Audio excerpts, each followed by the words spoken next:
Atau yaqulullahu ta'ala, Allah berfirman, ya bani Adam law ataitani biqarabil ardi khataya thumma laqitani la tusyriku bi syai'a la laqituka biqarabiha maghfirah. Allah berfirman, wahai seluruh anak Adam, jika engkau menghadap kepadaku membawa dosa seluas dunia, tetapi engkau tidak membawa dosa syirik, maka aku akan memberikan untukmu ampunan seluas dunia pula. Dan di antara syirik yang masih dilakukan oleh sebagian orang adalah jimat. Ya, Nabi katakan at-tamimatu syirik. Jimat adalah syirik. Jualan bakso ada jimatnya. Ya. Mau perang ada jimatnya. Dalam hadis yang diriwayatkan oleh ahlu sunan dari Imran bin Husain, beliau menyebutkan suatu hari Nabi pernah melihat sebuah gelang di tangan seorang laki-laki. Nabi pun bertanya, mahadha, nyoba saja yang gelang penyan. Begah dia, tanya Nabi. Itu gelang apa? Tanya Nabi. Dia pun menjawab, minal wahinah. Nyoba saja nyoba kampung, baik kinang penyakit wahan. Obat biar enggak kena penyakit wahan. Wahan adalah suatu penyakit yang apabila menimpa jari telapak tangan bisa meruntuhkan jari jemari. Al-muhim dia penyakit yang menimpa telapak tangan. Artinya apa? Jimat. Apa kata Nabi?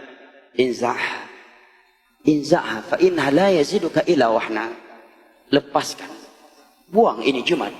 Karena jimat itu hanya membuat engkau semakin sengsara. Emang iya? Gak ada orang yang menggunakan jimat pemberani, gak ada. Semuanya pengecut yang menggunakan jimat. Semuanya pengecut.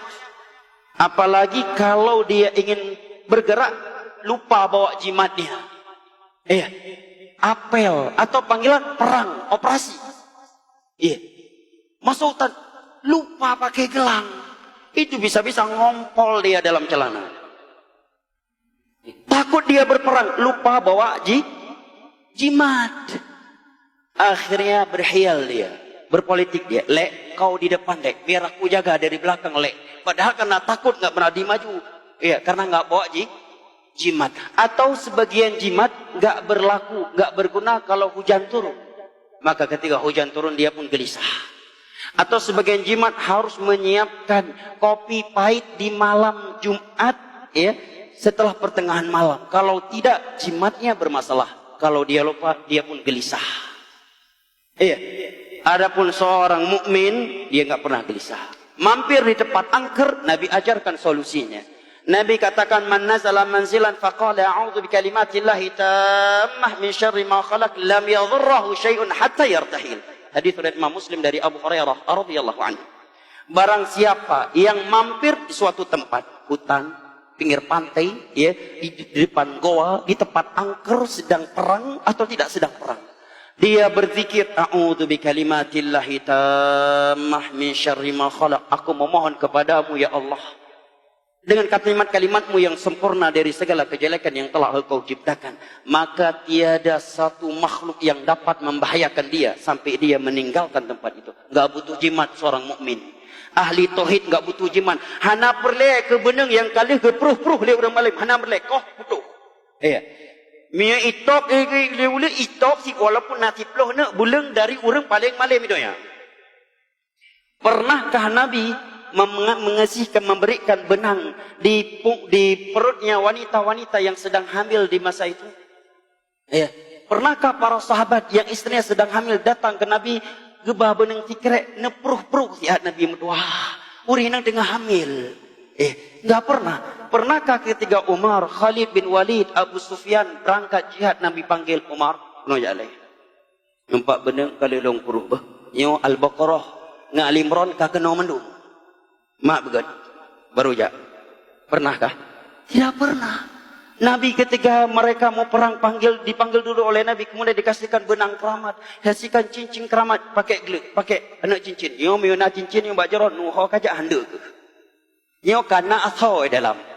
Tidak pernah. Karena Al-Quran bukan untuk itu. Padahal Nabi adalah Rasulullah sallallahu alaihi wasallam. Iya. Maka Nabi katakan, buang ini jimat, fa innahu la yaziduka ila wahna. Jimat itu hanya membuat engkau penakut, pengecut dan lemah.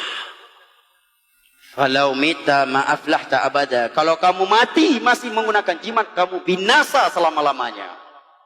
Ini hal-hal yang cukup prinsipil yang perlu kita bahas. Ya, sekarang banyak orang bahas ekonomi ini itu, masalah syirik masih banyak dibiarkan.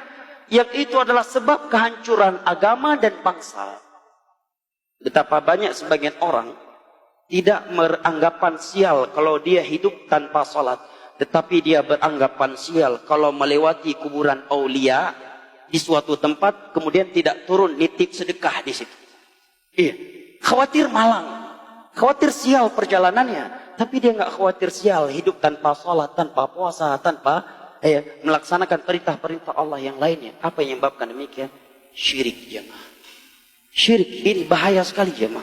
Ini sesuatu yang sangat prinsipil. Oleh karena Nabi 13 tahun di Mekah belum membahas salat, zakat, riba, khamar 13 tahun diminum di hadapannya, di depan matanya. Nabi nggak katakan itu haram. Riba 13 tahun Nabi diam. Salat tidak boleh wajibkan dengan sempurna di Mekah. Puasa juga tidak, kecuali puasa Asyura, itu pun akhir-akhir beliau di Mekah. Haji juga tidak. Syirik semua pembahasannya. Akidah, akidah, akidah, akidah, akidah. Ketika mereka sudah memiliki hati yang bertauhid kuat, baru turun ini halal, ini haram, ini haram. Semuanya siap menerima dengan sami'na wa ata'na, karena akidahnya sudah lurus. Akidahnya sudah mantap. Yeah.